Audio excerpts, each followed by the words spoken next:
Hi, my name is JT Lieber, and I'm going to be creating a video series here going through Carl Jung's The Red Book, the most influential unpublished work in the history of psychology. When Carl Jung embarked on an extended self-exploration, he called his confrontation with the unconscious. The heart of it was The Red Book, a large, illuminated volume he created between 1914 and 1930. Here he developed his principal theories of the archetypes, the collective unconscious, and the process of individuation that transformed psychotherapy from a practice concerned with treatment of the sick into a means for higher development of the personality. While Jung considered the Red Book to be his most important work, only a handful of people have ever seen it. Now, in a complete facsimile and translation, it is available to the scholars and the general public. It was released in 2009, and it is an astonishing example of calligraphy and art, on a par with the Book of Kells and the illuminated manuscripts of William Blake. This publication is a watershed that will cast new light on the making of modern psychology. So the Red Book just came out in 2009. It was known about well before then.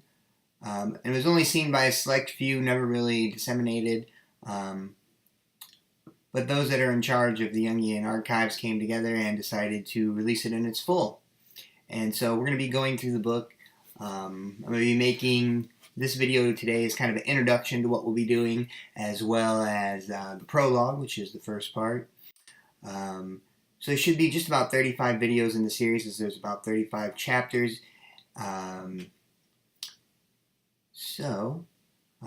Before the actual preface in the book, there's a message from Jung. I believe it was written in a letter, and I'm going to read that. It states, "The years of which I have spoken to you, when I pursued the inner images, were the most important time of my life. Everything else is to be derived from this. It began at that time, and the later details hardly matter anymore. My entire life consisted in elaborating what had burst forth from the unconscious and flooded me like an enigmatic stream, and threatened to break me. That was the stuff of material for more than only one life. Everything later was merely the outer classification, the scientific elaboration, and the integration into life. But the numinous beginning, which contained everything, was then." And Jung wrote that in 1957. So the book itself is broken into two parts, Liber Primus and Liber Secundus. When I go through each of the chapters and sections, I will also show the actual artwork and the originals that Jung created himself. The Red Book was actually handwritten by Jung and includes lots of paintings and drawings. The words are made in calligraphy, and the art weaves through them as well as stands on its own. And now, I'm not sure in my analysis how deeply I'll be able to integrate the artwork with the message, although I'll do my best, and when something seems obvious, or maybe not so obvious, when I get an inkling of something, I'll be happy to share it. But I will be showing you those pictures throughout the series so that you can get the full depth of what went into this work for Jung. What's very interesting to me is the way this book was created. It seems that Jung really, as he stated, had this unconscious burst come up through him. And as we'll see in the prologue, he says that it was unstoppable, that it was something he had to do. He had no choice but to create this book. And so it took the form of artwork. It took the form of images. He wrote it in calligraphy. So he made it very beautiful and very personal. And so that's sort of an expression, especially since he never released the book. It's not as though he created it to become a best-selling book or to reach the masses. It was something that had to come forth. And this was at a time where Jung had already was very, very successful as a psychologist. So, I'm unsure throughout the reading of this book of what I'll be able to extract at all, given the depths of thought that Jung was able to go into. My goal is to do my best to gain insight for myself, as well as to provide you with insight, and also to show how, even without a PhD background, or to not be entrenched in the Jungian school of thought that exists today, that it's worth reading these sort of texts and these sort of books to extract your own meaning. Because in my experience, a really great text, whether it's philosophy, religion, the Bible, even fiction, nonfiction, by going to the text and actually reading and engaging yourself with them, it reflects back to you in ways that people who commentate on it, or even the general perceived accepted opinion of what somebody like Jung was after, you might come to a different conclusion. You might come to different ideas. And so there's fruit in that. And so I think that endeavor is well worth it with any kind of classic or philosophical or religious text. It's worth reading on your own. So I do encourage you to get a copy of the Red Book for yourself if you'd like to read along with me.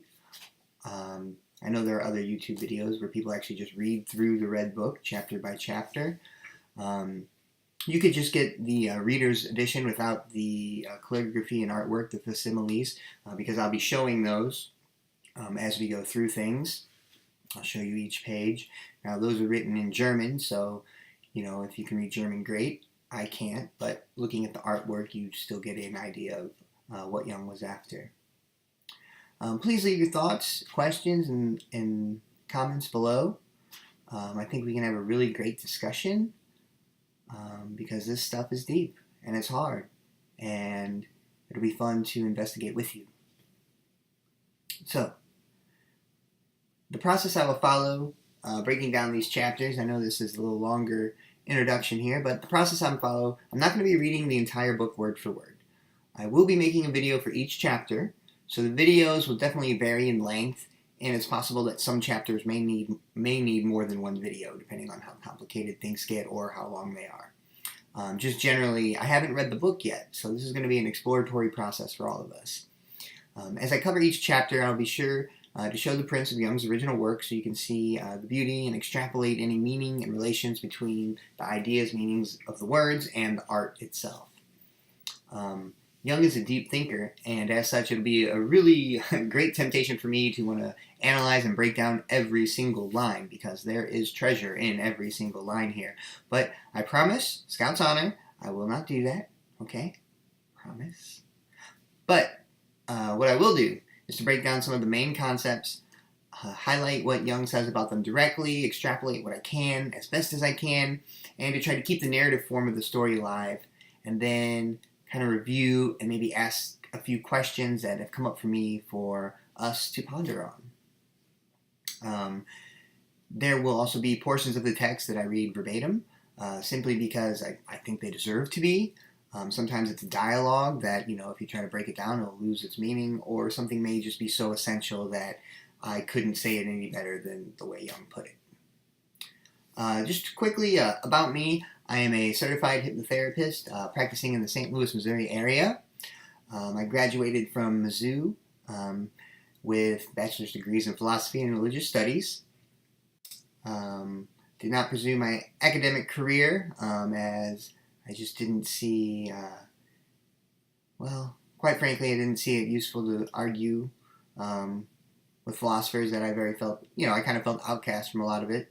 With my ideas, and I thought argumentation was not the right way to go to grow as a person and personally. So I'm a practitioner in meditation and active dreaming. I have a dream workshop with Robert Moss, if you're familiar with him, that I'm going to in July, which I'm very excited about, to learn to be a dream teacher. So yeah, I have an immense amount of respect for Jung and his work with the archetypes and the unconscious, and I'm really looking forward to our journey together. So, let's begin. So the prologue is titled The Way of What Is to Come, and the text opens with 4 biblical verses.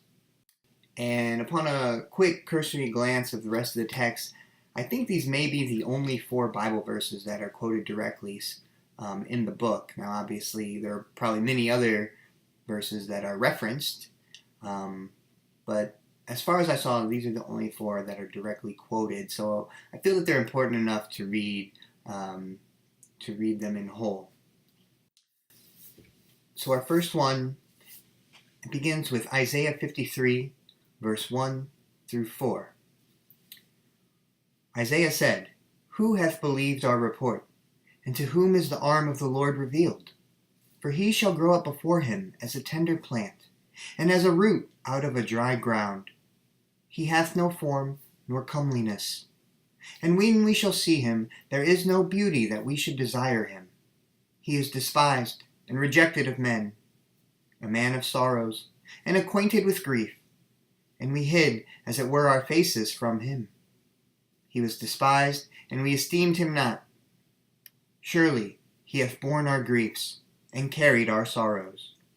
Yet we did esteem him stricken, smitten of God, and afflicted." So right there we have the arm of the Lord being revealed. And right away we see it exactly where we don't expect it. We see it as a root growing out of the dry ground, as a tender plant, something that's weak, fragile. And not only that, but there's no beauty. There's nothing to behold.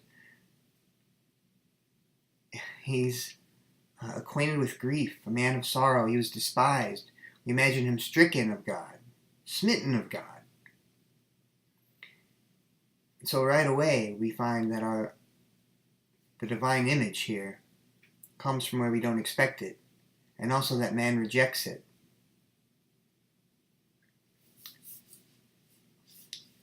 Our next verse is Isaiah 9:6. "For unto us a child is born, unto us a son is given, and the government shall be upon his shoulder. And his name shall be called Wonderful, Counselor, the Mighty God, the Everlasting Father, the Prince of Peace." And here we're introduced to the image of the Redeemer as a child. Again, something very unexpected. Very unexpected. In fact, it seems contradictory to how we would imagine divinity to come to us. What's important is its childlike nature too, its wonder, its amazement. It's all of the world, all things, big and small, as we will see. The next is John 1:14. John said, "And the Word was made flesh, and dwelt among us, and we beheld his glory, the glory as of the only begotten of the Father, full of grace and truth." So the Word made flesh is the living image of the divine, which we will come to see as the supreme meaning when we get to that concept. The idea that the Word, the Logos, was made flesh. The divinity, the thing behind things, came into being in a physical form as an image. And our last verse comes from Isaiah 35, 1 through 8. Isaiah said, "The wilderness and the solitary place shall be glad for them, and the desert shall rejoice and blossom as the rose. It shall blossom abundantly and rejoice even with joy and singing. Then the eyes of the blind shall be opened, and the ears of the deaf shall be unstopped. Then shall the lame man leap as a hart, and the tongue of the dumb sing. For in the wilderness shall waters break out, and streams in the desert. And the parched ground shall become a pool, and the thirsty land springs of water. In the habitation of dragons, where each lay, shall be grass with reeds and rushes.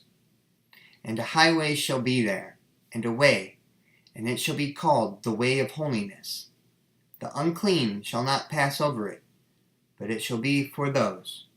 The wayfaring men, though fools, shall not err therein." So once again, we see a lot of images there of contradictory things coming forth from one another. So you have the springs in the desert, the blossoming rose in the desert. The dumb shall sing, the blind shall see, the deaf shall hear. And so we have this emergence of opposites, and it's where they would be least expected as well. You wouldn't expect the blind to see, but that comes forth. You wouldn't expect the deaf to hear, but it comes forth. The streams come forth through the desert. So this emergence property of this inner to outer is in effect too. And this also hits on the supreme meaning, as we'll find out. Now, something you'll notice that the last line is in red lettering, and so there's special attention drawn to it by Jung in his facsimile. And I want to read that again. And a highway shall be there, and a way, and it shall be called the way of holiness. The unclean shall not pass over it, but it shall be for those, the wayfaring men, though fools, shall not err therein.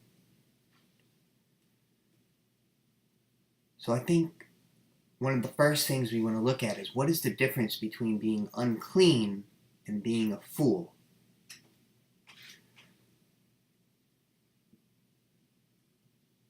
And for me, being unclean has to do with knowing that you're in the wrong. Because when I think of a fool, I think of someone that doesn't know better. So the distinction here is between unclean and being a fool. The way is not open. The unclean shall not pass over it. This highway, this bridge. Okay? Which is very interesting. So if you know you have something that is wrong, if there's something that troubles your conscience, whether it's anger, could be many things. Anger could be the way you eat, could be smoking, drinking, resentment.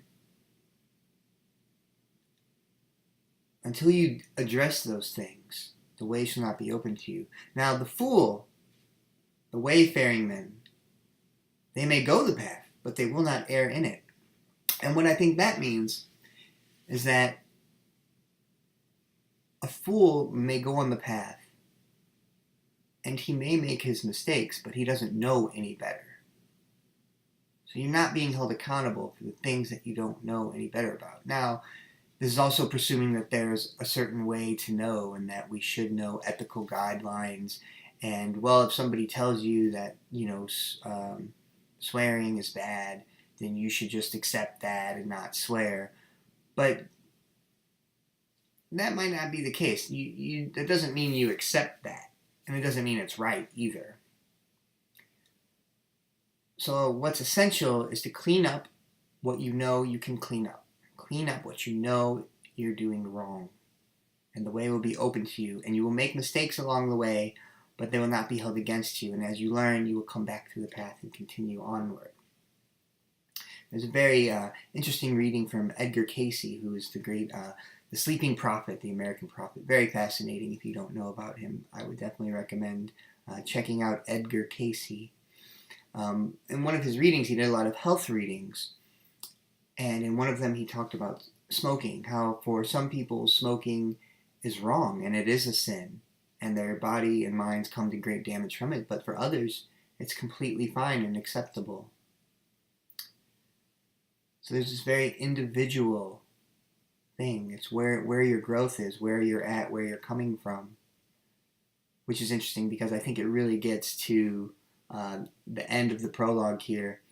Jung really talks to us directly about how this is an individual thing, how you are the only one who can travel your path and find your path. So we'll get to that when we get to that. As a quick side note before we move on, I highly recommend, if you are using a Bible, if you read the Bible, I recommend the King James Version, although I'm sure there are other good versions. I looked up these Bible verses in several different Bibles, and in some of them, the version Jung used is the King James Version, but in like the New International Version, it states that the fool shall not enter the path either. The fool will not be able to wander there, which is such a totally different meaning, almost to lose any sort of knowledge that was there, any sort of esoteric, deeper meaning that might be hidden in the words. And I think a lot of Bibles that are translated now in newer versions tend to dumb down what's in the content. So I would recommend the King James Version, even though the Old English can be difficult, or look for something very similar to it. But be careful with your Bible versions, because they can take out the meaning and the deeper psychological significance of our biblical stories. So, okay. So, after this 4 Bible verses, Jung begins by stating he has no choice but to write this out and to create this and to create the Red Book that is swelling up from him within the depths. And he begins, there are really 3 ideas, 3 concepts that he wrestles with here in the beginning, and it's the spirit of the times, the spirit of the depths, and the supreme meaning. So without reading everything he wrote, I just want to give you an idea of those 3 concepts, and then we can move forward. The spirit of the times, when you hear that, you probably get some notions, but it's what our generation, what the current human mind is occupied with. It's temporal, so it comes and goes with the generations. Our particular spirit of the times is scientific and rational. It asks, of what use and of what value is this? Those are its main concerns. How can we put this to use? It sees the world as tools to be used towards an objective. It houses human pride and the triumph of man over nature. And it's over our triumph over chaos and our triumph over unorder. So the spirit of the times has brought us a great way. It's brought us a great way forward in our standards of living. But to what end? To what end are we suppressing these other essential natures? It claims that the everyday is mundane and therefore a shadow and nonsense. It loves the great, but it wants nothing to do with littleness. And Jung writing this at his time, I think about today and what sort of anxiety many of us may feel today as we use social media. And the only things that people tend to post on social media are their great triumphs and the great things they ate and the great places they went and all the wonderful things, the birth of a child, birthdays, celebrations, top of the line things, which is well and fine as we do, as they should perhaps. But we find that the small and mundane things of daily life get no exposure in that way. It's not like people are Facebook living them doing the laundry, or doing the dishes, or trimming their toenails. Nobody probably wants to witness that, but that's part of the spirit of our times.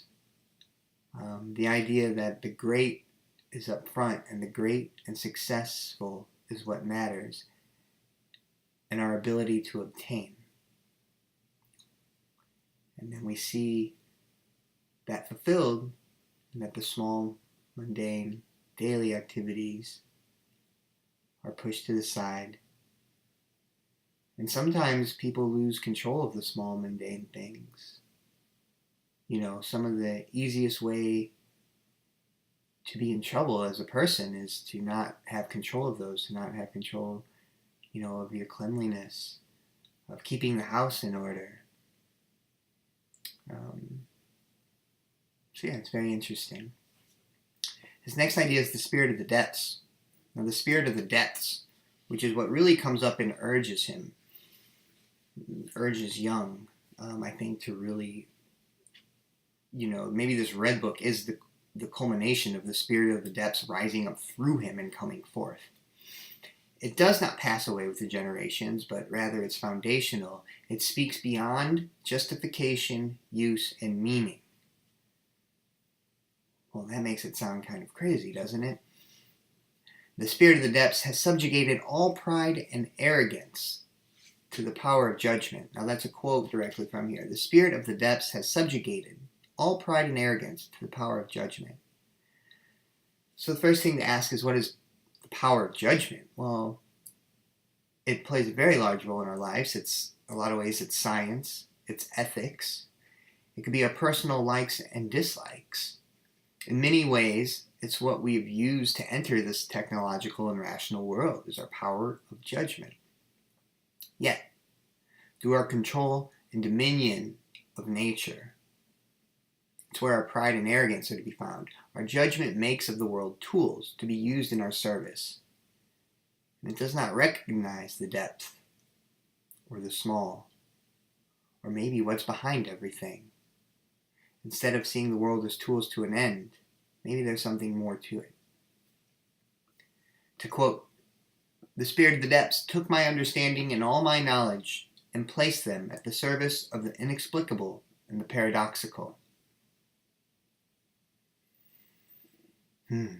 Well, there you have it again. So it's moving something beyond just science and rationality. It's moving towards what cannot be spoken, towards contradiction, towards opposites, towards things that cannot seemingly be reconciled. That which cannot be spoke of. It definitely does not sit well with the spirit of our times. So the difference between the depths and the spirit of our times is that the depth recognizes that which is small to be of the Godhead and of importance, unlike the spirit of the times, which finds it contemptible.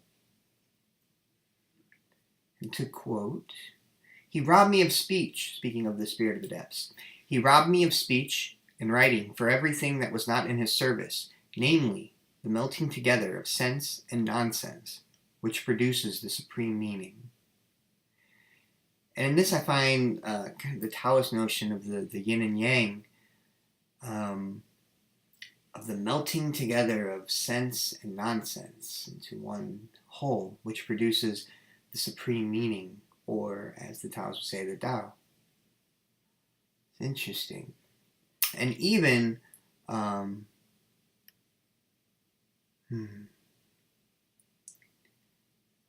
sense and nonsense. So again, we can look back kind of at the Bible verses too and see the image of the child as Redeemer, as Savior, as something that makes sense, but it also seems to be nonsense, right? And of the people despising the Lord and seeing him as smitten of God and a man of sorrows and of no beauty, and yet divinity. So, the melting together of sense and nonsense, which produces the supreme meaning. So let's move on to the supreme meaning. And quote, "The supreme meaning is the path, the way and the bridge to what is to come. That is the God yet to come. It is not the coming God himself, but his image which appears in the supreme meaning. God is an image, and those who worship him must worship him in the images of the supreme meaning." So the supreme meaning is the image of God, but it is not God himself. It's a very interesting distinction there. So perhaps that it's not the metaphysical God, but rather it becomes manifest when we're able to parse nonsense and sense together, when we're able to embrace the unexpected. When we expect the unexpected, perhaps, we find the supreme meaning. When we're able to look and have vision past what we should be expected to, perhaps there we find the supreme meaning. To quote, "The supreme meaning never dies. It turns into meaning and then into absurdity. And out of the fire and blood of their collision, the supreme meaning rises up, rejuvenated anew."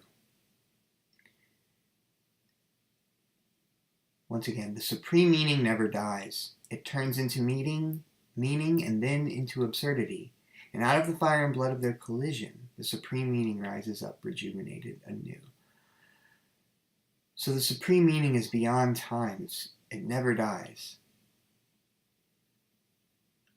Whereas Nietzsche claimed the death of God, and really the death of the old moral Christian-based structure, the supreme meaning never dies. And in fact, it finds that meaning and turns it into an absurdity. And as they come together again, and we can almost see that in the way Christian values have fallen away. There used to be such meaning, and it used to be the foundation, and it still is partially.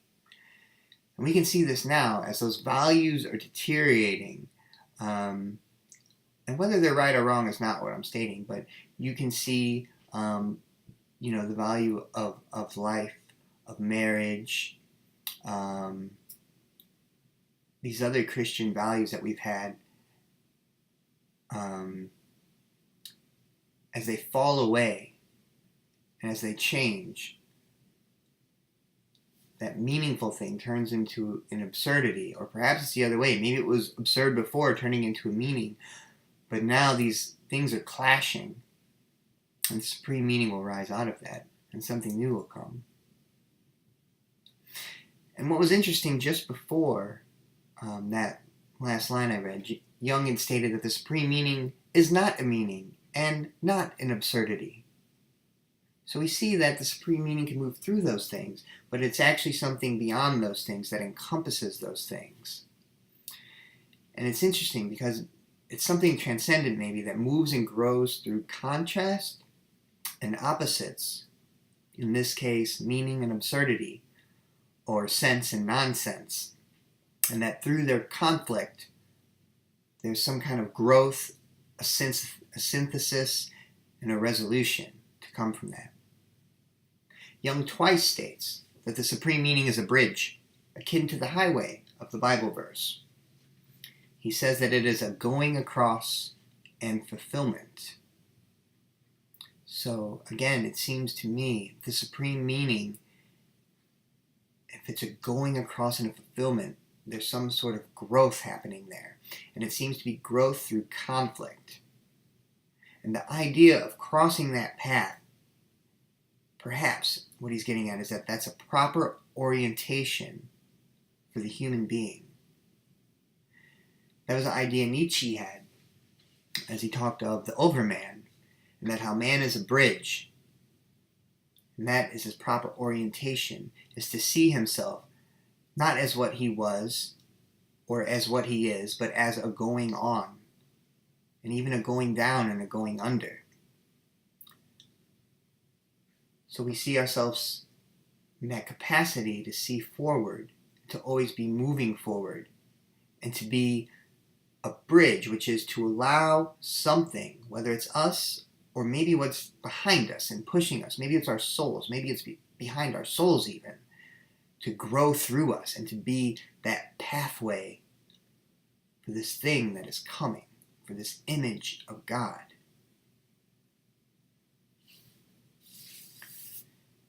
As something real, the supreme meaning casts a shadow, which is the inseparable and undying brother, to quote Jung, of the supreme meaning. So the supreme meaning is something real, and real things cast shadows, and the shadow is as big as the supreme meaning. So again, we have that light and dark idea of the yin-yang, okay? And what he really states that's very interesting and very profound, he states that like plants, many men need the shadows to grow and not the light. Many men don't grow in the light like plants. Like plants, they grow in the shadows. Men need the shadows, which is, again, a sort of absurdity to imagine the supreme meaning, the divine, the light, but the shadow that casts is also fertile ground for growth. And I think that's in stark contrast to our notions that we accept in the spirit of this time. Because we see people struggling. We see people who are in the depths of despair, who are in hell here on earth, whether it's through addiction, poverty, hatred, anger, resentment. But what Jung states here is that very well is precisely what they need to grow. Many of them need that to grow. So, while when we see people like that, it's not our pity that they need. It's not our anger either. It's not our disdain, but our understanding.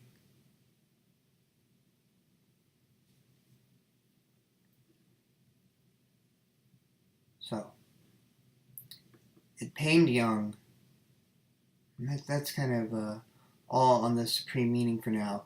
Now, it pained Jung to accept the small as God. He said it was a bitter drink for him to accept the small because he saw it as unheroic, to accept that as something divine and as part of the Godhead.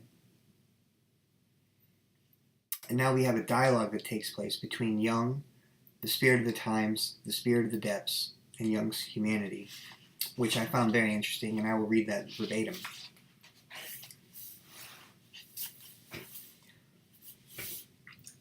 The spirit of this time whispered to me, this supreme meaning, this image of God, this melting together of the hot and the cold, that is you and only you.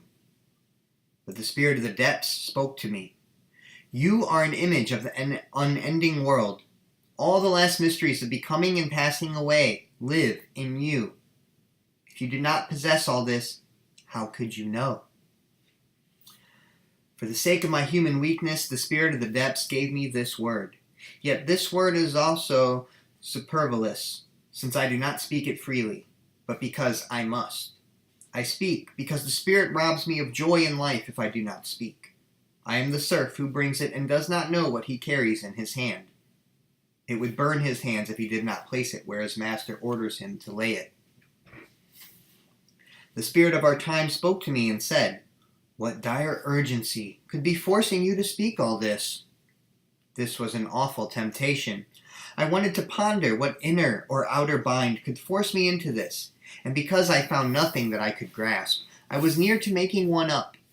But, with this spirit of our time, had almost brought it about that instead of speaking, I was thinking again about reasons and explanations.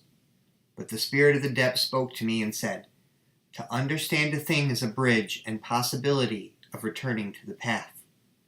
But to explain a matter is arbitrary and sometimes even murder.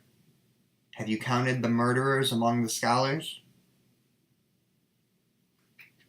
But the spirit of this time stepped up to me and laid before me huge volumes which contained all my knowledge. Their pages were made of ore, and a steel stylus had engraved inexorable words in them. And he pointed to these inexorable words and spoke to me and said, what you speak, this is madness. It is true. It is true. What I speak is the greatness and intoxication and ugliness of madness. But the spirit of the depths stepped up to me and said, what you speak is. The greatness is, the intoxication is, the undignified, sick, paltry dailiness is. It runs in all the streets, lives in all the houses, and rules the day of all humanity. Even the eternal stars are commonplace. It is the great mistress and the one essence of God. One laughs about it, and laughter too is. Do you believe, man of this time, that laughter is lower than worship? Where is your measure, false measurer? The sum of life decides in laughter and in worship, not your judgment. I must also speak the ridiculous. You coming men, you will recognize the supreme meaning by the fact that he is laughter and worship, a bloody laughter and a bloody worship. A sacrificial blood binds the poles. Those who know this laugh and worship in the same breath. After this, however, my humanity approached me and said, what solitude, what coldness of desolation you lay upon me when you speak such. Reflect on the destruction of being and the streams of blood from the terrible sacrifice that the depths demand. But the spirit of the depths said, no one can or should halt sacrifice. Sacrifice is not destruction. Sacrifice is the foundation stone of what is to come. Have you not had monasteries? Have not countless thousands gone into the desert? You should carry the monastery in yourself. The desert is within you. The desert calls you and draws you back. And if you were fettered to the world of this time with iron, the call of the desert would break all chains. Truly, I prepare you for solitude. After this, my humanity remained silent. Something happened to my spirit, however, which I must call mercy. My speech is imperfect, not because I want to shine with words, but out of the impossibility of finding those words, I speak in images. With nothing else can I express the words from the depths. Cool. So at the end there, again, he talks about how he can't find the words to express the things from the depths, the images that are coming to him. And so the artwork is a very big deal, and we will, I hope you guys enjoy it because it's very beautiful. Couple takeaways from that. The difference between understanding a thing, which is a bridge and a possibility of returning to the path, and explaining things, which is arbitrary and sometimes even murder. Have you counted the murderers among the scholars? Woo! I love that line. Not out of disdain for scholars, but the idea that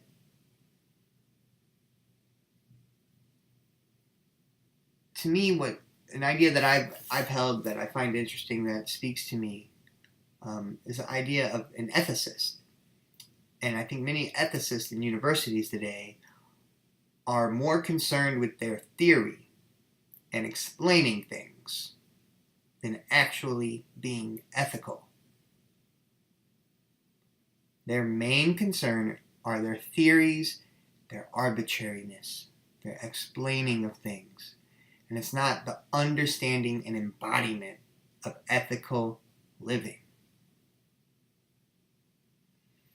And I think it's very much what he's talking about here. To understand a thing, to understand ethics is to live it, and it becomes a bridge and a possibility and a pathway and the highway of holiness.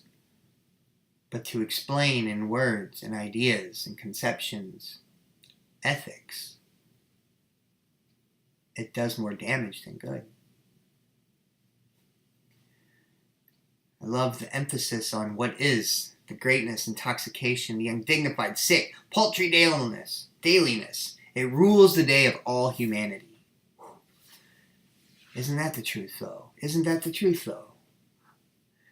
So how do we embrace that? How do we find that? How do we meet it in a different way, right?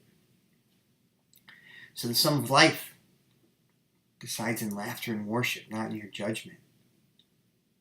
Explanations are not living. Judgment, opinions, thoughts. It's not life. It's not the whole of life. Worship, love, laughter. That's where it's at. The sacrifice is foundational. We must give things up to work towards a future. The idea of the monastery. There would be no monasteries if men didn't make that sacrifice in their daily lives, in their work, in their labor, in their planning, in their blood, sweat, and tears. I mean, it's easy to imagine a monastery now and, to build it up how quickly, but imagine 2,000 years ago, the sort of effort, and they made it with such incredible beauty and grace and elegance that it's almost impossible for us to recreate such sacrifice, and that the desert is inside, that people leave what they have to go inward. And so he's inviting us, the depths are inviting us to go inward and to find that solitude. And I think the spirit of our times is so greatly focused outwardly.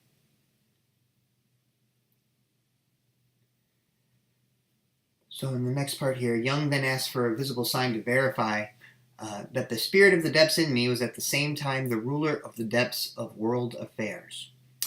And then Jung goes on to recount several dreams that he had just before World War I broke out. And in one of the dreams, he saw the sea had covered from England up to Russia.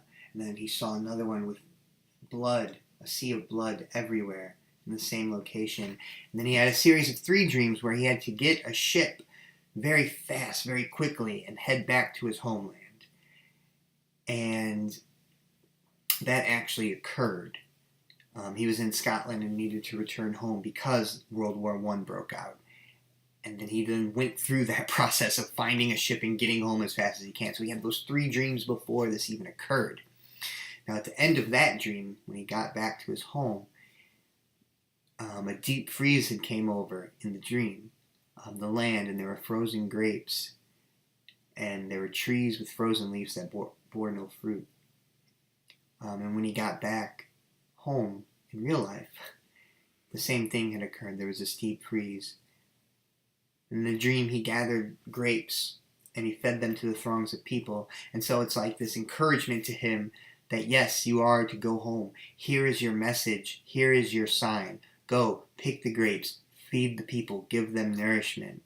And, well, thank God for that, because onward and upward he went, right? And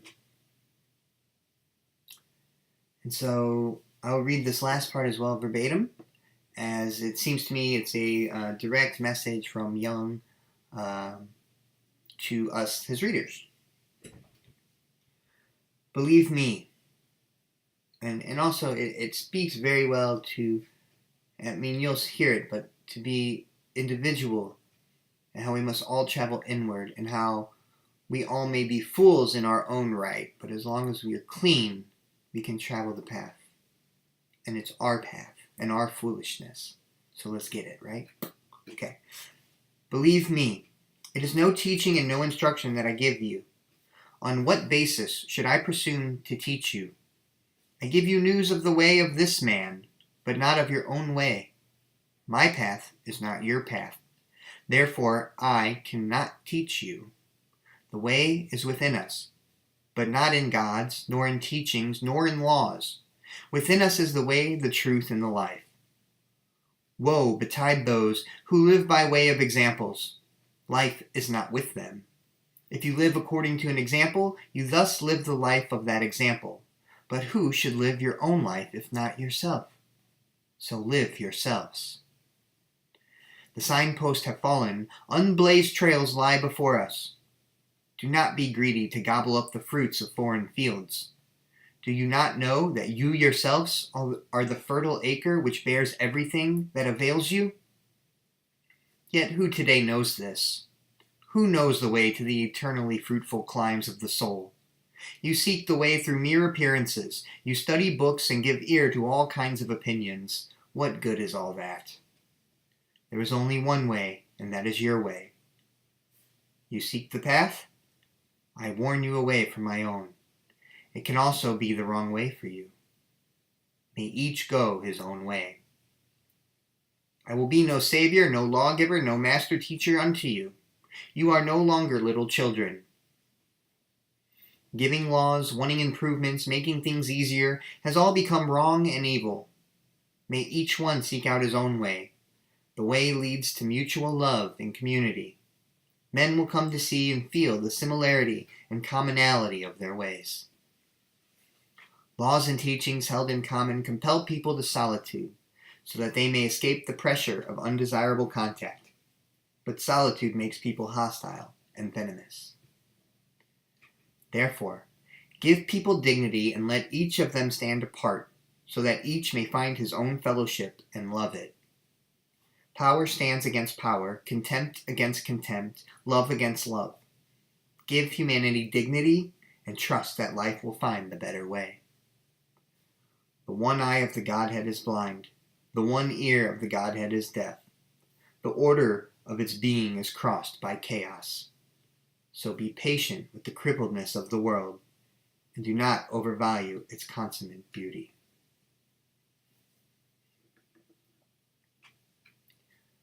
So, travel your own way. Make your own way. Trust yourself. Find yourself. Be patient for those in the shadows, the crippledness of the world. They are learning as well. So in conclusion, we find a couple of comments, thoughts, questions. We find this tension and contrast between the spirit of the time and the spirit of the depth. And it's so interesting because they're interlaid over one another, or the spirit of the depth comes up through the spirit of the time, but it also pushes the spirit of the time. And yet there's this contrast between the two, and out of this contrast becomes conflict, and out of this conflict becomes growth. So the supreme meaning is that melting together of sense and nonsense, and it is a bridge, it is a way across. It's accessible to fools, but not to the unclean, those who knowingly err, those who have weights on their conscience, who do not address the things that they can address. Do that first. Do that now. I think it's the best thing you can do, because you can be a fool on the path, but you cannot be unclean. What exactly is the supreme meaning, though? It's the image of God, which is decidedly real. And I'm hoping that he extrapolates more on the supreme meaning. It's such a provocative phrase. Again, Jung is doing this out of necessity, and he feels this is his calling, and that this is erupting from within him and must come out, and he has no justification for saying it, but he has to. And I wonder if we have any callings like that. Are we pulled a certain way? Maybe something we've always felt down within? Where do you feel drawn? What is pulling you? And can we embrace the small, the daily, and the small daily experiences of life as something divine? Can we set aside our pride and arrogance? And what is it about the depths that science cannot touch? What is it about our reliance on science that may not serve us? So these are all questions I want to leave you with. And I want to thank you. And I hope you enjoyed this. Again, if you enjoyed, give the video a like, subscribe, all that fun stuff, however that works. And leave a comment. I'd love to get a discussion started. And until next time, goodbye.